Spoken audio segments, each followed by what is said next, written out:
Hello everyone, इस video में हम बात करेंगे कि कौन सी ऐसी 4 मिस्टेक्स हैं जो काफ़ी लोगों ने की और उनका सिलेक्शन नहीं हुआ नीट पीजी 2025 में या इनीसेट 2025 में। ठीक है। और नेचुरली अवॉइड करनी चाहिए। अगर आप इनीसेट नवंबर 2025 या नीट पीजी 2026 को क्रैक करना चाह रहे हैं तो ये मिस्टेक आपको अवॉइड करनी ही पड़ेगी और कोई रास्ता नहीं है।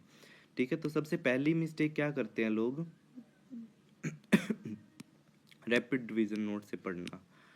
रैपिड रिवीजन नोट से पढ़ना। ठीक है।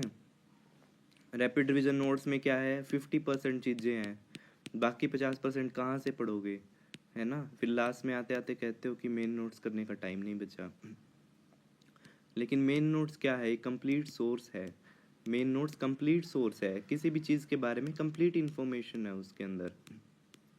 और मैं ये नहीं कह रहा कि आप सारा दिन वही पढ़ते रहिए, आप उसके की पॉइंट्स पढ़िए ना। मेन नोट्स में से जो की पॉइंट्स हैं वो पढ़िए।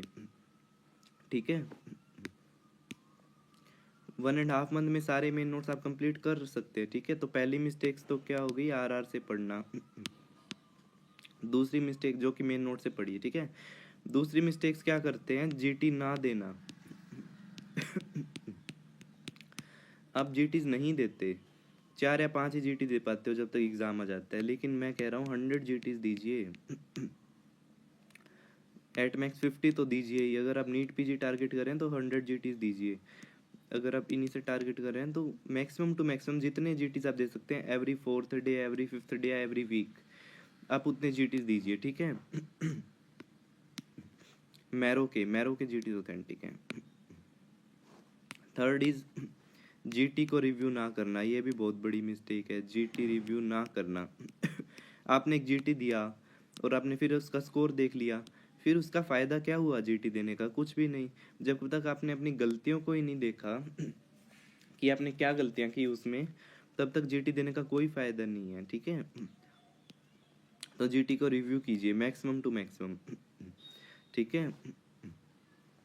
तो इसके लिए मैंने क्या किया है, जीटी खुद रिव्यू की है। वो जो भी मिस्टेक होती थी, की पॉइंट्स होते थे और वॉलेटाइल चीज़ें होती थी, वो मैं एक नोटबुक में लिखता गया। ठीक है।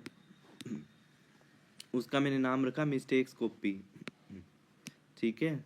मिस्टेक्स कॉपी उसका नाम रखा। और फिर मैं उसके अंदर 1800 पेज है, मैंने टाइप करवाया अभी आप लोगों के लिए। उसके अंदर 1800 पेज है और 115 जीटीज मैंने रिव्यू किए हुए हैं। उसमें पीवाईक्यूज भी हैं और जीटीज भी हैं, नीट पीजी और इनीसेट के। ठीक है। तो ये मैंने टाइप करवाया, 1800 पेजेस की बुक है, फ्लैश कार्ड की फॉर्म में। मैं आपको दिखाता हूँ कैसे है ताकि आप लोगों का टाइम सेव हो सके। देखिए, जैसे इमेजेस भी डाली, जैसे प्रोग्राम्स की इमेज होगी, Sapna for leprosy, Meena for UNICEF. ठीक है। मॉडरेटली एलिवेटेड माइनर ट्रांसफेस prolonged PT corrected by vitamin K अगर ये पॉइंट्स मिलता है तो आंसर क्या है, कोलिस्टेसिस। ठीक है। इसके बाद hypervascular non enhancing scar in the liver, ये लाइन दिखते ही फोकल नोडल हाइपरप्लेजिया आना चाहिए दिमाग में। Whorled cluster of epithelial cells, dural tail sign, ये चीज़ें दिखते ही, ये की पॉइंट दिखते ही मेनिंजियोमा दिमाग में आना चाहिए। इस बार नीट पीजी 2025 में तीनों क्वेश्चन आए हुए थे। एक पेज से 3 क्वेश्चन आए हुए हैं, आप देखिए।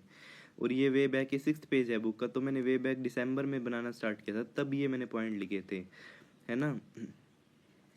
ठीक है। तो इसलिए आप लोगों के लिए पब्लिश करी है ये बुक। इसमें 1800 पेज है और की पॉइंट्स दिए हुए हैं आपका रैंक बूस्ट करने के लिए, मार्क्स बूस्ट करने के लिए।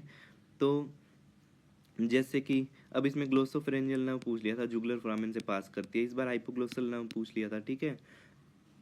एग्जाम में ऐसे ट्रैक्यूरिस ट्रैक्यूरिया क्या करता है, रेक्टल प्रोलैप्स। ठीक है। एंटीरोबैसोरमिकुलरिस पिनवोम होता है, पेरियनल प्लूराइटिस। तो की पॉइंट्स हैं। इसके बाद ठीक है, जैसे कि बीडिंग ऑफ बाइल डक्ट दिख रहा है क्वेश्चन में, तो आंसर क्या है, प्राइमरी स्क्लेरोजिंग कोलिंजाइटिस। ठीक है। एंजलमैन सिंड्रोम में UBE3A जीन, रेड सिंड्रोम में MECP2 जीन। ठीक है। कल ये डिस्कस किया है हमने साइकेट्री की क्लास में। तो मेरे वीडियोस भी हैं यूट्यूब चैनल पे, प्लेलिस्ट है इनसेट नीट पीजी क्लासेस के नाम से। उससे एक लेवल वो भी देखिए, प्लस उससे एक लेवल ऊपर की चीज़ इस बुक में है। ठीक है। आप देख सकते हैं। ठीक है। सारे की पॉइंट्स हैं। एल्वो रेड स्कोर दे दिया, इंपॉर्टेंट चीज़ें दी हुई हैं सारी। अब ये पूछ लिया था silver nitrate breath test, aluminium phosphate poisoning, ये इनिसेट 2025 में पूछ लिया था, ठीक है, मई 2025 में। तो मैंने सारे टेस्ट दे दिए, ferric chloride, phenol, tensilon test, botulism, marquis test, opium litmus test, corrosive, ठीक है। तो ये इससे फालतू क्या पूछ सकता है एग्जामिनर, नहीं पूछ सकता क्योंकि है ही नहीं इसके फालतू टेस्ट। तो ऐसी सारी चीज एक चीज जगह दी हुई है ये सारी चीजें। तो अगर आपको जीटी बुक का पीडीएफ चाहिए, जीटी रिव्यू बुक का, तो डिस्क्रिप्शन बॉक्स में, इस वीडियो के डिस्क्रिप्शन बॉक्स में देखिए गूगल फॉर्म का लिंक है। उस गूगल फॉर्म को फिल करिए, आपको बुक का पीडीएफ मिल जाएगा, ठीक है।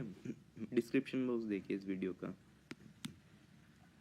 इसके बाद चौथी मिस्टेक क्या करते हैं बच्चे, चौथी मिस्टेक करते हैं एग्जाम के टाइम पे। एग्जाम के टाइम पे वो क्या करते हैं, कुछ क्वेश्चन को मार्क्ड फॉर रिव्यू छोड़ देते हैं, मार्क्ड फॉर रिव्यू, और वो फिर इवेलुएट नहीं होते, ठीक है, वो क्वेश्चन इवेलुएट नहीं होते। फिर वो रोते हैं कि हमारा रिकॉल से तो 550 या 600 बन रहा था और एक्चुअली में मार्क्स आए 500। तो वो यही गलती करते हो ना आप फिर। मेरा ये सीन रहता है कि 200 क्वेश्चन मैं अटैम्प्ट करता हूँ सारे, हमेशा मैंने 200 क्वेश्चन अटैम्प्ट किए, इनी सेट में भी, नीट पीजी में भी। प्लस मैं कोई भी क्वेश्चन मार्क्ड फॉर रिव्यू नहीं रखता, ना ही मैं अनअटेम्प्टेड छोड़ता हूँ, क्योंकि टाइम कब ओवर हो जाए पता नहीं चलता सेक्शन का। तो जो भी अप्रोक्सीमेट आंसर है ना, मार्क कर दीजिए उसको बिना सोचे समझे, जो भी अप्रोक्सीमेट आंसर आपको लग रहा है वो मार्क कर दीजिए, ठीक है, और नेक्स्ट क्वेश्चन पे मूव ऑन करिए। 1 मिनट से ज़्यादा एक क्वेश्चन को नहीं देना है, ठीक है। तो मार्क्ड फॉर रिव्यू तो बिल्कुल भी नहीं छोड़ना है, और सारे क्वेश्चन अटैम्प्ट करने हैं, ठीक है। तो ये मैंने बताया। और अगर आप अपना स्कोर बूस्ट करना चाहते हैं तो GT review book you can get PDF from me, description box में गूगल फॉर्म का लिंक है, ठीक है, वो देखिए, आपको बुक का पीडीएफ मिल जाएगा, ठीक है। Thank you for joining.